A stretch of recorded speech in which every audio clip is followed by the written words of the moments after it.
Se hoje em dia ainda existe muita polêmica quando alguém sai do armário e se assume gay ou bissexual, imagina anos atrás, décadas atrás. Nesse vídeo eu vou te mostrar 12 famosos que faleceram sem sair do armário, sem falar de sua condição sexual. Mas curte, comenta, compartilha, se inscreve no canal Vlog Social. Começando! Oi gente, e aí, tudo bom? Você tem algum amigo ou amiga que ainda não saiu do armário? Pois é, se para ele tá difícil, imagina há anos atrás como era a situação. Agnaldo Timóteo foi um dos maiores cantores da história do Brasil, uma super voz romântica, e faleceu aos 84 anos em 2021.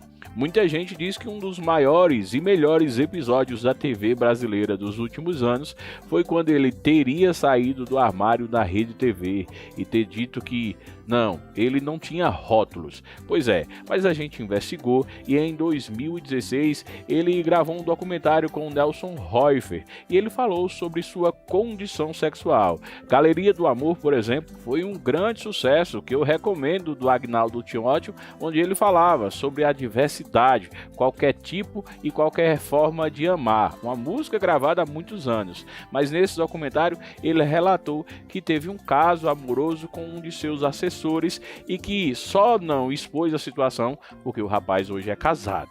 Tem mais. Dessa lista tem Anthony Panks. Quem foi ele? Foi um grande galã do cinema mundial que gravou nada mais, nada menos que o filme Psicose. Ele foi o Norman Bates. Panks nunca falou publicamente sobre sua homossexualidade, mantendo um casamento de fachada com Barry Barrison de 1973 até 1992, quando acabaria falecendo. Segundo os biógrafos, jornalistas e amigos, Anthony Panks sempre foi gay. Muita gente sempre soube, mas o ator preferia ficar no armário para não perder papéis, já que, apesar de ser de casa, considerado um galã, um ator super requisitado, ele achava que poderia perder papéis se assumisse gay, e assim faleceu em 92, aos 60 anos de idade, sem revelar publicamente que era gay. Será que isso acontece hoje em dia? Sim ou não? Chegamos a dois galãs, super galãs do cinema clássico americano, Cary Grant e Randolph Scott. Eles fizeram filmes como O Ladrão de Caçada, de 1955, Trama Internacional, de 1959. Foram premiados. Bom, essa história é um tanto quanto diferente. Cary Grant se casou 5 vezes com mulher e o Randolph 2 vezes. Para jornalistas e biógrafos, eles sempre tiveram casamentos de fachada, porque as mulheres entravam em suas vidas e saíam, mas os dois permaneceram super amigos, super íntimos por 2 décadas. Para biógrafos, eles também preferiam ficar calados com relação à sua condição sexual para que não fossem esquecidos por Hollywood e acabassem perdendo papéis. Cary faleceu aos 82 anos em 1986, Randolph aos 89, um ano depois. Existiu alguma coisa aí? Pois é, vamos lá, vamos falar de brasileiro, do Calbi Peixoto, como Agnaldo, um cantor romântico com um vozeirão enorme. Quem lembra da música Conceição? Calbi faleceu em 2016, aos 85 anos. Também como Agnaldo, num documentário de Nelson Roifer, ele falou pela primeira vez de sua condição sexual. Ele diz que primeiro conheceu o amor entre os homens, que para ele era a mesma forma, não existia uma receita diferente, o amor de um homem para um homem ou de amor de um homem para a mulher, mas que preferia ficar na dele. Calbi nos deixou, encantou gerações, mas pouco falou da sua condição sexual. Calbi talvez fosse como os atores de Hollywood na década de 50, 60, 70. Seria muito difícil o público aceitar um cantor gay cantando música romântica. Será? Não será? Será que o público aceitaria um cantor sertanejo gay hoje? Vamos lá, a lista segue para a gente falar com muito carinho e muito respeito do apresentador Gugu Liberato, o Augusto Liberato, que faleceu aos 60 anos em 2019.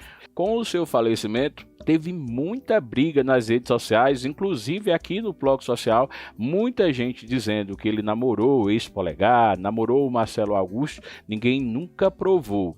Mas Gugu também teve namoradas e várias famosas, lindas, com quem ele aparecia na TV e nas redes sociais. Mas vamos lá, o tempo foi passando e apareceu o cozinheiro Thiago Salvático, revelando para todo mundo que viveu durante 14 anos um relacionamento com o Gugu. Com o tempo, alguns jornalistas de fofoca falaram em supostos relacionamentos que seriam verídicos com Marcelo Augusto, com o Thiago Salvático, e que o Gugu, na verdade, preferia não tocar nesse assunto que muita gente sabia, mas que a imprensa brasileira, boa parte dela, preferia respeitar o Gugu por ser um cara super querido por muitos. Mas eu vou deixar uma pergunta. Será que a TV brasileira aceitaria um apresentador gay na década de 80 no canal do Silvio Santos ou do Edir Macedo, sim ou não?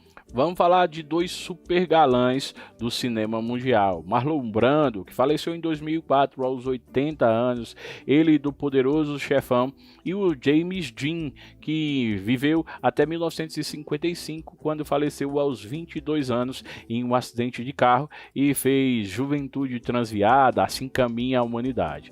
Pois é, muita gente acha que não, mas muitos biógrafos e jornalistas que conviveram com eles disseram que sim, eles tiveram um caso amoroso onde o James Dean era super, mega, ultra apaixonado pelo Marlon Brando. Mas, por serem galãs do cinema, nunca revelaram a relação para ninguém.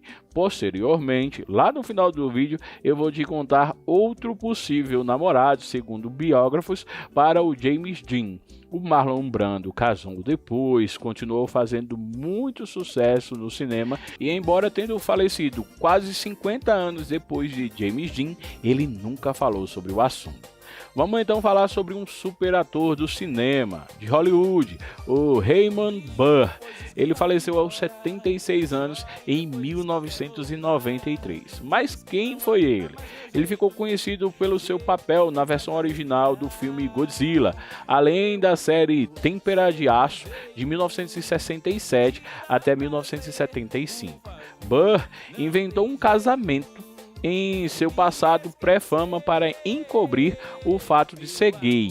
Ele chegou em Hollywood, começou a ficar famoso e contou para todo mundo que tinha sido casado com mulher para não perder papéis. Após a morte do ator, o colega de profissão, o também ator Robert Benavides, revelou que os dois viveram um romance por 23 anos, mas que ninguém para eles, pelo menos naquela época onde eles trabalhavam muito no cinema, poderiam saber. O Robert é vivo até hoje e, claro, lembra com muita saudade do Raymond Burr. E o que você acharia de alguém que foi famoso, ganhou muito dinheiro, foi considerado um galã por 60 anos e nunca teve uma namorada? O Roddy McDowall faleceu aos 70 anos em 1998 e por 60 anos trabalhou no cinema, começou aos 10. Sempre foi considerado um galã, sempre fez vários filmes. McDowall ficou conhecido como Cornelius da franquia Planeta dos Macacos, a versão original, ou como Peter Vincent do filme A Hora do Espanto, que é um sucesso até hoje. Mas biógrafos acharam estranho quando ele faleceu em 1998 sem ter tido uma única namorada. Pode ou não pode? Ele também fez o filme Lassie, já era um garotão conhecido do público. E aí, depois que biógrafos foram investigar, descobriram que na verdade McDowall era gay, mas preferia não falar sobre o assunto, e se teve alguma relação, nenhuma delas foi publicada em nenhum jornal. Vamos então falar sobre um dos maiores empreendedores do cinema e, por que não, da humanidade, Walt Disney. O desenhista, cartunista e empresário faleceu aos 65 anos em 1966. Alguns biógrafos tentam explicar suas várias brigas com sua esposa Lilian, com quem foi casado por 33 anos. Muita gente diz que, na verdade, ele sempre foi gay ou bissexual, que na infância ele costumava se vestir de mulher, usava as roupas da própria mãe. Também teve namoros. Biografias falam que ele namorou os atores Spencer Tracy e também com o galã James Dean. Foi um affair rápido. O James Dean também teria namorado com o Marlon Brando. Mas eu vou deixar uma pergunta para você. Se o pai do Mickey, que também teve duas filhas, na década de 40, 50, 60, se assumisse gay ou bissexual, será que a Disney, será que o Walt Disney e o Mickey teriam conseguido chegar tão longe? Sim ou não? Para encerrar, vamos falar de um grande brasileiro, de um grande comediante, de um grande humorista, Zacarias, o Trapalhão, que faleceu aos 56 anos em 1990. O tempo passou e aí resolveram fazer um documentário sobre as Trapalhadas Sem Fim, dirigido por Rafael Scarpa, e um assunto veio a público. Internamente, o Zacarias era declaradamente bissexual. O diretor diz que ele não era gay, mas que teve momentos de se relacionar com homens e com mulheres e que também teve momentos de ser até grosseiro quando perguntado se era gay. Um dos integrantes do elenco de apoio dos Trapalhões falou que várias vezes ele chegava acompanhado de um homem e saía acompanhado de uma mulher, que isso no íntere dos Trapalhões era comum, que as pessoas sabiam que ele era bissexual. A esposa do Zacarias, a Selma, diz que quando eles foram casados, ela não teve nenhum problema com isso. Pois é, e até hoje muita gente quer saber, o Zacarias era ou não bissexual, mas um grande humorista foi e trouxe muita alegria. Gostou do vídeo? Então curte, comenta, compartilha, quero ouvir, dá uma força pra gente, escuta a trilha sonora do Ploc Social, primeiro link na descrição, manda sua mensagem, curte, comenta, compartilha, as referências desse vídeo na descrição, Ploc Social, tchau, tchau.